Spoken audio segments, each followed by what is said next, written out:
Hello everyone, a deal has been done. The regional independent group, headed up by Michael Lowry, have done a deal with Fianna Fail and Fine Gael to go into government with them.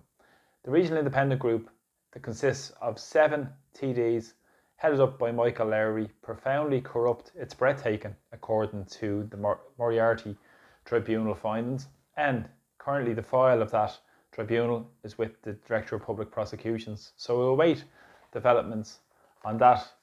And also, Lowry has already achieved success with the election of Rona Murphy into the position of Ceann Comhairle, where she's to be paid €255,000 a year. Now, surprise, surprise, this is a deal which I've seen from the very early stages of the election results at the end of November in 2024. Now, there is 86 Fianna Fáil and Fine Gael TDs, and with the 7, that would bring them to 93, which is well in excess of the majority that's needed, such as 88. Now, there is discussions around the Healy-Raes going into government as well, so we'll wait and see how that develops. But today it was interesting because the programme for government hasn't been announced yet. This will have to go before the Fianna Fáil and Fine Gael parliamentary parties for approval over the next number of days and before the wider membership of those parties. But this is essentially a done deal. And what was reported was very interesting around this because there's been no senior cabinet ministry position offered to any of the regional independent group. This is very interesting because the 7 regional independent TDs, in the previous government there were 12 Green Party TDs, they got 3 cabinet ministries. We all know about the devastation and horrors that those ministers caused in Irish society, such as the disintegration minister Roderick O'Gorman with the immigration chaos, Eamon Ryan with the transport and climate chaos generated by his party.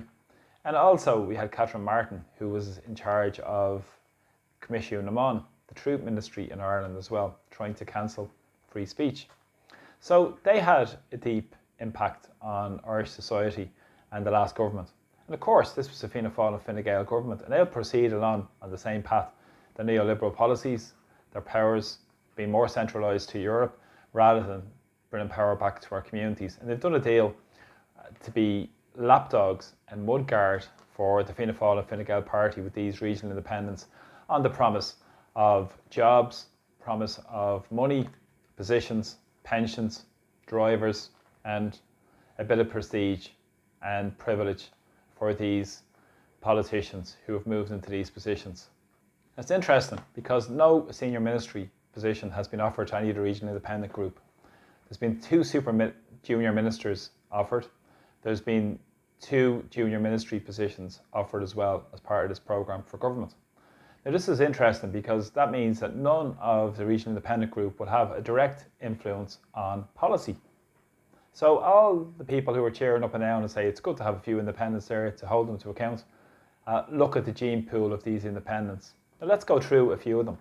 We'll start with obviously Michael Lowry, and we all know about Michael Lowry. I've done many videos on Michael Lowry in terms of his corruption. It's interesting to see, well, Lowry has been a key component of the discussions and negotiations that took place over the last number of weeks. We'll be at the Clearing House meeting that used to be held between 3 party leaders every Monday night in advance of the cabinet meeting, where previously it was Roderick O'Gorman, Simon Harris and Micheál Martin had met in advance of that cabinet meeting on a Tuesday. Now, will Lowry meet with Harris and Martin on a Monday night? That has to be clarified, which is important. And of course, there is issues with the Moriarty Tribunal and the findings and the case being with the DPP currently. Now, specifically, the next number of issues are important in relation to Sean Kenny. He was previously part of the Independent Alliance. Now, he's promised to be offered a super junior minister, which means that he can sit in the cabinet, but he can't vote on any decisions. So he could sit there, and what's interesting with this is the payment for a super junior minister. Very, very interesting. Back in 2020, Michael McGrath gave an extra bonus, an extra benefit, an extra allowance to super junior ministers of €16,000 for sitting in on a cabinet meeting. And now a super junior minister will be at a salary, including expenses, of €172,000. There you go. And not to mention sitting at the cabinet table with no power. It's all about the mercs and perks for these boys rather than the policy and the change in tack in Irish society. Of course, you're not going to get that with Fianna Fáil and Fine Gael in power. And also, no Grealish.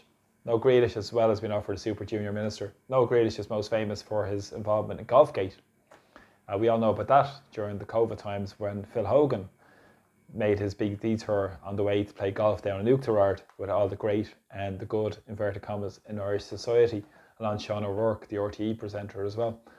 Now, he was ex-Progressive Democrat, which of course a very right-wing party, very much into the neoliberal push in Irish society, all about privatisation as well. So that's very important to note. So more of the same gene pool with Fine Gael and Fianna Fáil. Marion Harkin will be offered a junior ministry apparently as well, based in Sligo, and a former member of the European Parliament for 10 years from 2009 to 2019 before she came back into the fray in Leinster House. And Kevin Boxer-Moran, surprise, surprise, previously with the Independent Alliance that was in government before, much the same, seen as a safe pair of hands with the political establishment and keeping the status quo intact. And that's what these politicians will continue to do over the next number of years. And not to mention, there's other TDs involved in this regional independent group, such as Barry Heenahan, a newly elected TD for Dublin Bay North, who has taken over the position from Finian McGrath, who was previously there as well, and Gillian Toole, ex-Fine Gael from Meath East. So surprise, surprise, more of the same we're going to expect over the next period of time.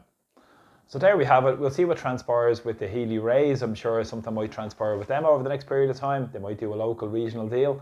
But what will change fundamentally for ordinary people in Ireland? Very little with this announcement this evening. More of the same policies, more of the same neoliberalism, more of the same homelessness, worse than homelessness, worse immigration, more chaos is promised with this government. And we'll see what develops over the next period of time when I look at the programme for government that's announced as well. And let's hold these politicians to account and start putting the needs of the people of Ireland first in terms of taking power back to our communities where people have a voice, have a say in the policy of the state, which is in our constitutional rights. But of course, these politicians are more interested in bowing down to their masters in Brussels rather than serving the interests of the people here in Ireland, and more interested in getting their Mercedes and perks rather than standing up for communities up and down the country. So perhaps they'll get a few crumbs, but the cake will stay in the possession of the big corporations, the super rich, and the billionaires in society that the status quo represents. So thanks for the support of my videos. Please subscribe, and thanks for everybody who shares my videos also as well. I'm very grateful. So from Dublin, Slán, take care. Bye bye.